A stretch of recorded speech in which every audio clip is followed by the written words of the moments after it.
Xin chào quý vị đang xem video. Thưa quý vị, khi hai người thù ghét nhau, người ta thường nói ta thề không đội trời chung với mi. Nhưng trong triển lãm Quốc phòng quốc tế 2024 đang diễn ra ở sân bay Gia Lâm, có một tình tiết rất thú vị. Đó là Việt Nam đã đưa được rất nhiều cặp không đội trời chung như vậy đến ngồi chung một chợ. Theo thông cáo của quân đội, triển lãm Quốc phòng quốc tế Việt Nam năm nay có 240 doanh nghiệp công nghiệp quốc phòng từ 38 quốc gia tham dự. Các doanh nghiệp trưng bày, giới thiệu các phương tiện chiến đấu, các giải pháp công nghệ, vũ khí trang bị sử dụng cho hải quân, lục quân, không quân, tác chiến không gian mạng và các trang bị hậu cần kỹ thuật. Trong số hàng chục nước có đơn vị tham gia triển lãm này, người ta có thể kể ra nhiều cặp đang ở trong thế đối đầu với nhau như nước với lửa. Ví dụ như Mỹ với Nga, Mỹ với Trung Quốc, Israel với Iran. Mỗi nước tham gia triển lãm với những mục tiêu khác nhau. Trong chương trình này, chúng ta sẽ cùng tìm hiểu mục tiêu của một số nước. Trước tiên hãy nói về Mỹ. Đây có lẽ là nước ngoài có quy mô gian trưng bày lớn nhất. Có nguồn tin cho biết riêng khu trưng bày ngoài trời của các trang bị Mỹ đã có diện tích 3.000 m², chưa kể các gian trưng bày của các công ty quốc phòng Mỹ ở trong nhà.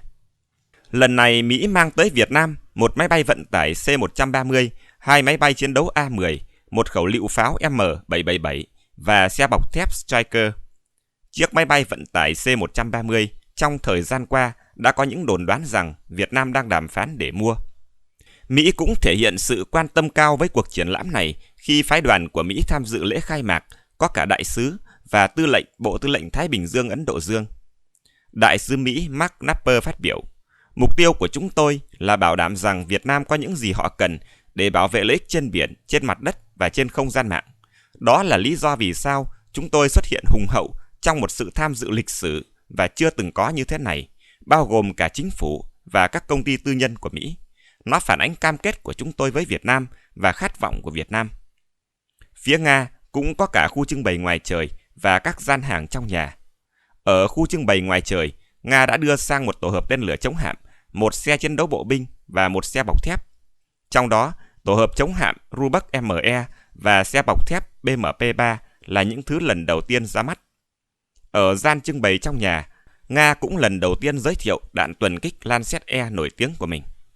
Một số nhà quan sát quốc tế cho rằng những sản phẩm lớn trưng bày ngoài trời này có thể là ý định muốn chào hàng đến Việt Nam của Nga.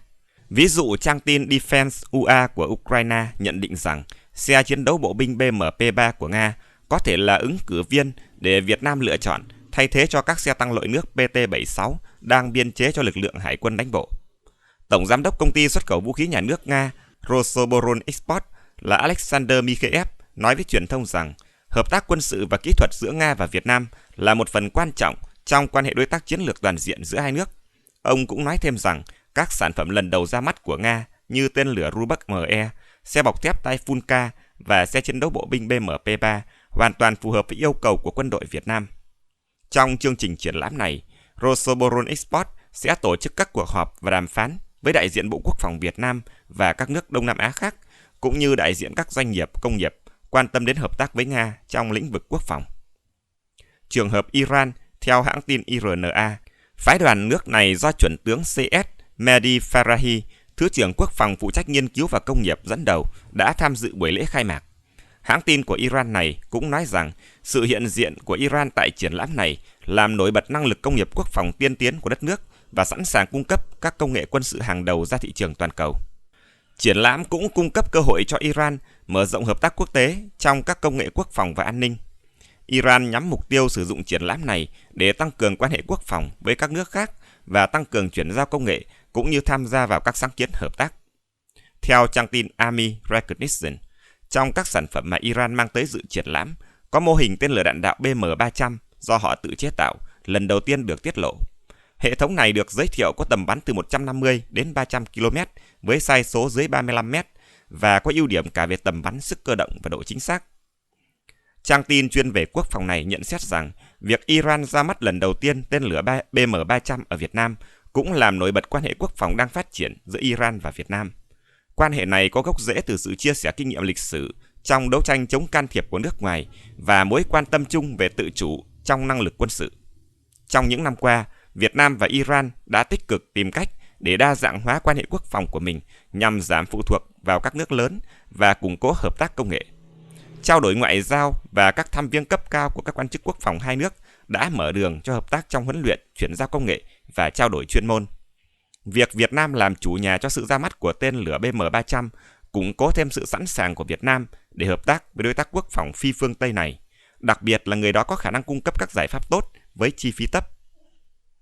Theo tôi nghĩ, việc Iran mang sang ra mắt tên lửa đạn đạo BM300 lần này cũng có thể là nhắm tới khả năng bán cho Việt Nam, khi xét tới việc loại tên lửa đạn đạo duy nhất của Việt Nam đang có là Scud đã tương đối lạc hậu so với thời thế. Nếu không phải bán thì cũng có thể là hợp tác chuyển giao công nghệ để Việt Nam tự sản xuất. Trong khi đó, đối thủ nhiều duyên nợ của Iran là Israel đã tham gia triển lãm quốc phòng của Việt Nam từ lần đầu tiên đến nay. Israel đã là đối tác bán vũ khí cho Việt Nam từ nhiều năm nay, trong đó hai thương vụ lớn nhất là bán tên lửa Extra Akula và tên lửa Spider. Hôm 20 tháng 12, hãng tin kinh tế tài chính Bloomberg cho biết rằng hãng công nghiệp hàng không vũ trụ Israel, viết tắt là IAE, đang nhắm tới việc thành lập một liên doanh với một công ty Việt Nam vào năm 2025. Hoạt động của liên doanh đó sẽ bao gồm cả chuyển giao công nghệ để phát triển thiết bị quân sự. Ông Maxim Zimmer, Phó Chủ tịch hãng IAE, phụ trách tiếp thị khu vực châu Á và châu Phi, nói trong cuộc phỏng vấn bên lề triển lãm quốc phòng ngày 19 tháng 12 rằng hãng này có thể thành lập thêm các liên doanh tại Việt Nam trong vòng 5 năm tới. Một nước khác mà sự tham gia của họ vào triển lãm năm nay cũng thu hút sự chú ý của truyền thông quốc tế là Trung Quốc. Năm nay là lần đầu tiên Trung Quốc tham dự triển lãm quốc phòng của Việt Nam với hai gian trưng bày của hai công ty. Một là Tập đoàn Công nghiệp Phương Bắc, gọi tắt là Norinco. Một là Công ty trách nhiệm hữu hạn thương mại quốc tế Godosphere ở Vân Nam.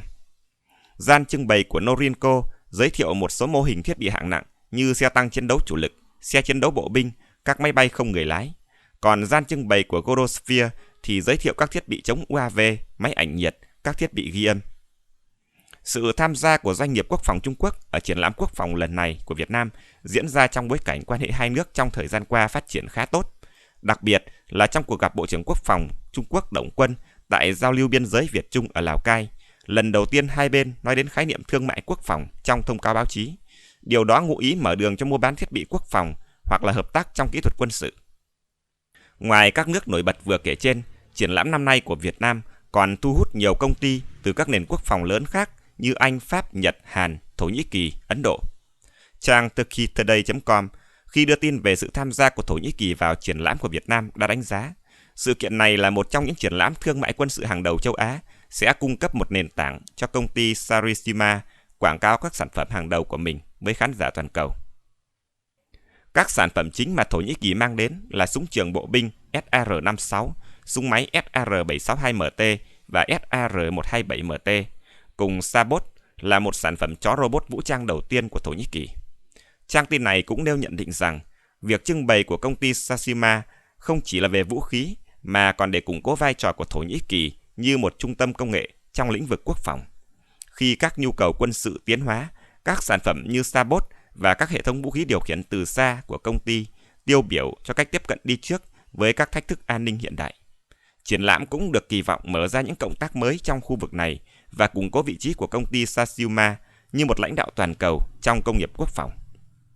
Quý vị thân mến, trên đây là tóm tắt về một vài quốc gia đang tham gia trưng bày sản phẩm tại triển lãm quốc phòng năm nay của Việt Nam, qua đó nhằm làm nổi bật lên vai trò độc đáo của Việt Nam.